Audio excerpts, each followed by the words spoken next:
આગળ બાકીના દાખલા આજે પૂર્ણ કરી દઈશું. જેવા પૂર્ણ થાય એવી પીડીએફ પણ તમને મોકલવામાં આવશે, આપી દેવામાં આવશે. પીડીએફ તમારે આખી જોઈ લેવાની એટલે દાખલા તમને રિવાઇઝ કરતા ફાવે. લગભગ આપણે દાખલાઓની અંદર 24 ગણ્યા હતા અને પાછળથી 1-2 ગણ્યા હતા. 25મો જોઈએ. સુક્રોઝ છે એ ગ્લુકોઝ અને ફ્રુક્ટોઝમાં વિઘટન પામે છે અને T1/2 3 કલાક છે. 8 કલાક પછી સુક્રોઝનો કેટલો અંશ બાકી રહેશે? તો યાદ કરી લઈએ કે સુક્રોઝ છે એનું વિઘટન થાય ગ્લુકોઝને એ સમીકરણ સાથે લેવા દેવા નથી. લેવા દેવા ખાલી T1/2 સાથે છે. દાખલા નંબર 25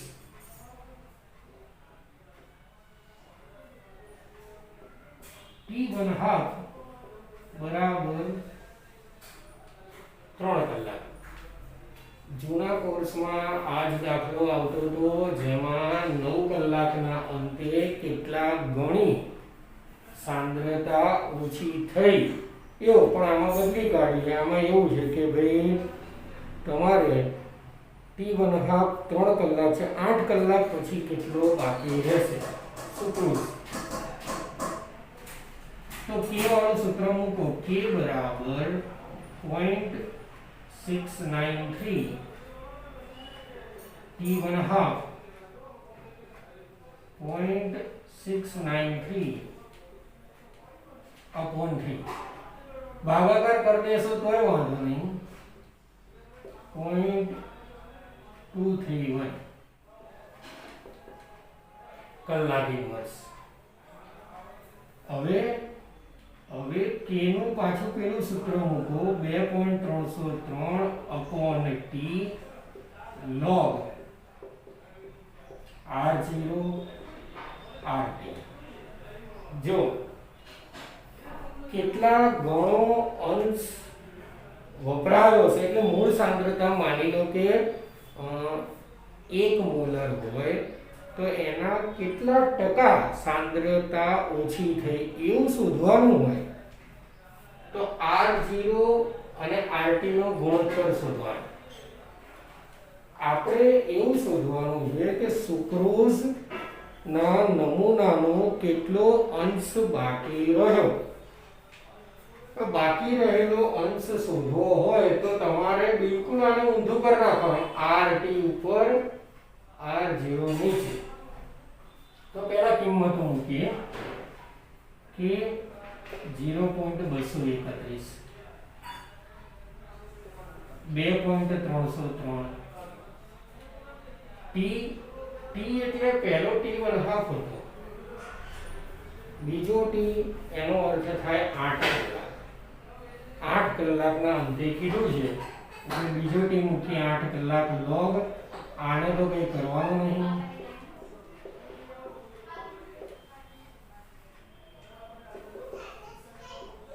log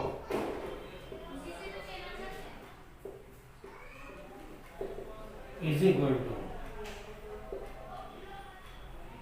0.231 ગુણ્યા 8 2.303 R0 upon RT is equal to આનો ગુણાકાર કરી નાખીએ અને T log લઈએ ગુણાકાર.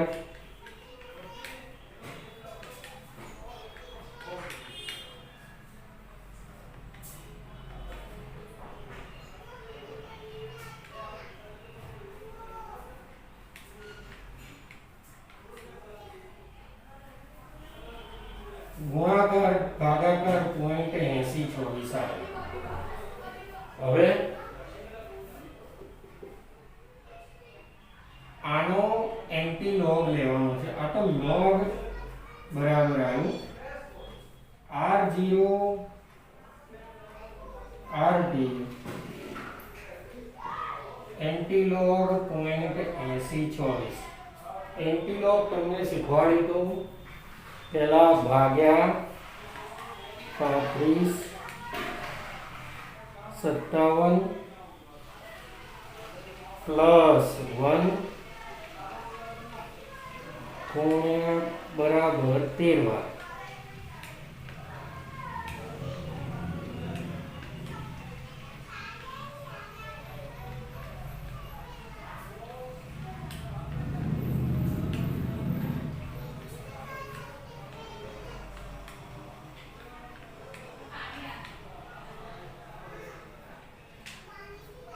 લગભગ આનો જવાબ આવે છે R0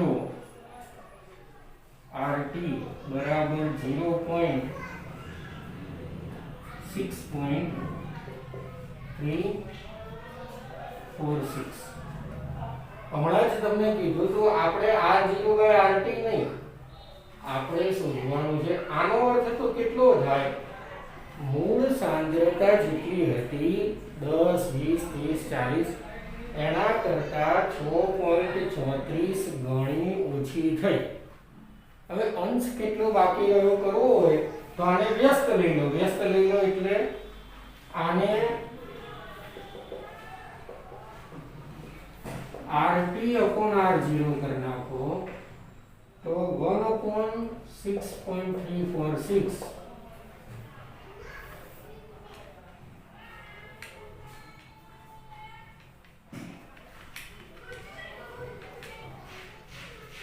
લગભગ 0.1575 આવે.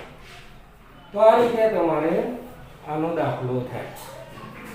બીજું શાંતિથી વિચારી લેજો, ક્યાંક કદાચ કેલ્શિયમમાં આડો ઓળો હોય તો તમે તમારી રીતે સેટ કરી લેજો. બાકી દાખલો આ રીતે થાય. તો આ તો 25મો. આગળ જોઈએ 26મો. 26મો દાખલો બહુ સહેલો છે. K બરાબર આપેલા છે. K બરાબર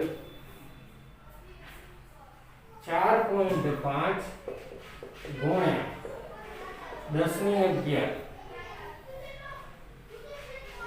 e−2000 k/t એ શોધો. હવે જો સૂત્ર K બરાબર a e−EA upon RT. આવું સૂત્ર. આને અને આને સરખાઈ દઈએ.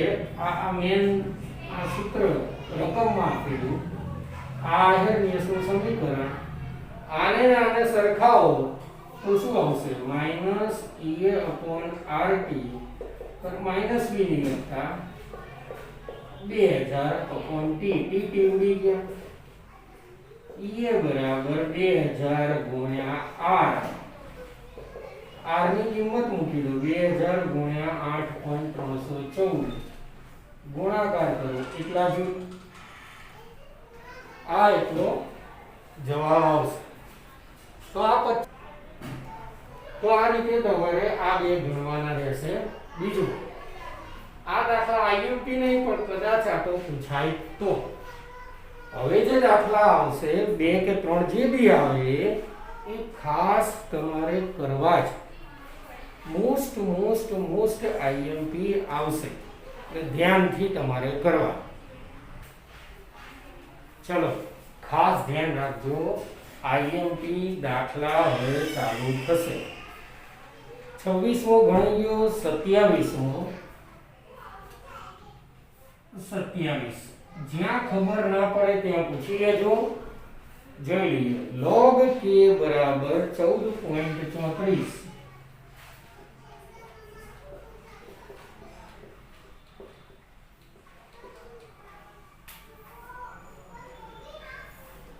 -1.25 ગુણ્યા 10⁴ કેલ્વિન upon T.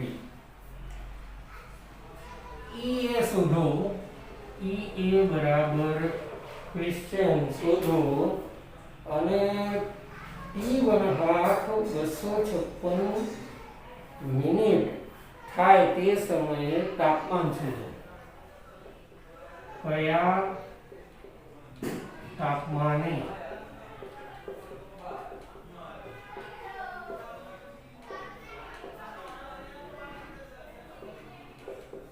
ચલો પહેલા તો આ સમીકરણ ફરીથી લખી દઈએ. log k બરાબર 14.36 1.25 ગુણ્યા 10⁴ अपॉन t. मेन सूत्र log k बराबर log a minus ea upon 2.303 rt. આ બે સમીકરણને સરખાવો તમે તો આ બે સરખું થાય, માટે ea બરાબર ea upon 2.303 rt 10⁴ upon t. t ઉડી ગયા,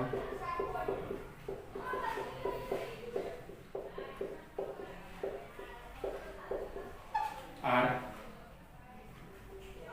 1.25 10⁴ r ની કિંમત 8.314.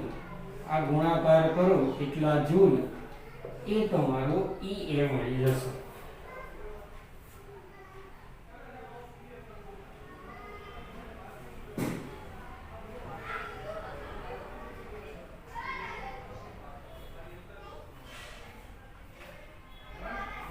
લગભગ 2.39 ગુણ્યા 10⁵ આટલો આવે છે. બાકી તમે તમારી રીતે ચેક કરી લેજો. 2.39 ને 34. હવે કયા તાપમાને T1/256 મિનિટ થાય તો તમારે શું કરવાનું?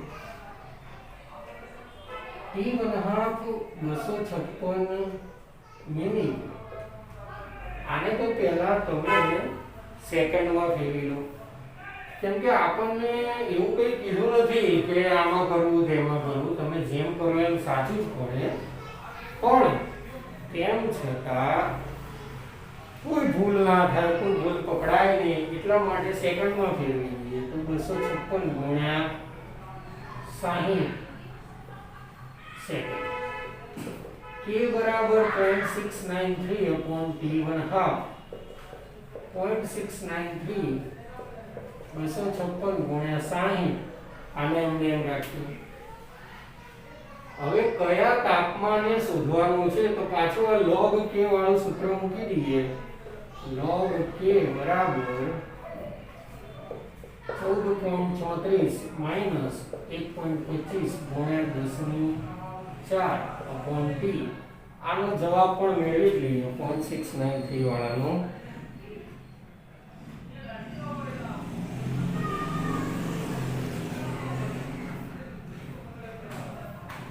લગભગ 4.5 ગુણ્યા 10⁻5 સેકન્ડ ઇન્વર્સ આવે.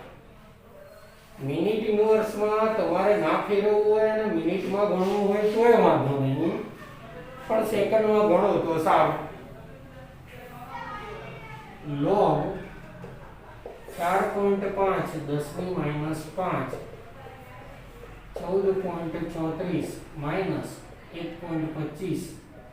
આને 10⁴ વડે ગુણી નાખીએ તો 125 ભાગ્યા t. આનો -5 ના 5 આવશે, વત્તા 4.5 નો log તમારે જોવાનો રહેશે. ચલો 4.5 નો log કેલ્સીમાં સુધી કાઢજો, એટલે લગભગ 2 4 5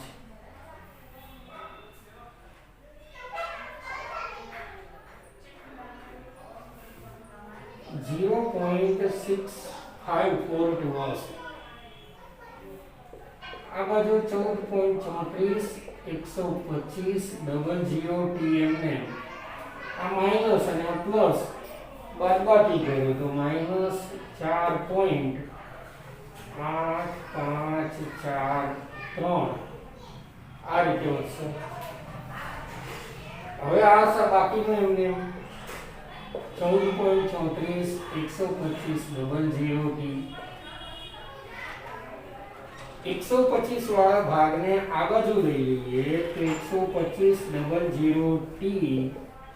14.34 વત્તા 4.3458 125 બરાબર. હવે સરવાળો કરી નાખીએ.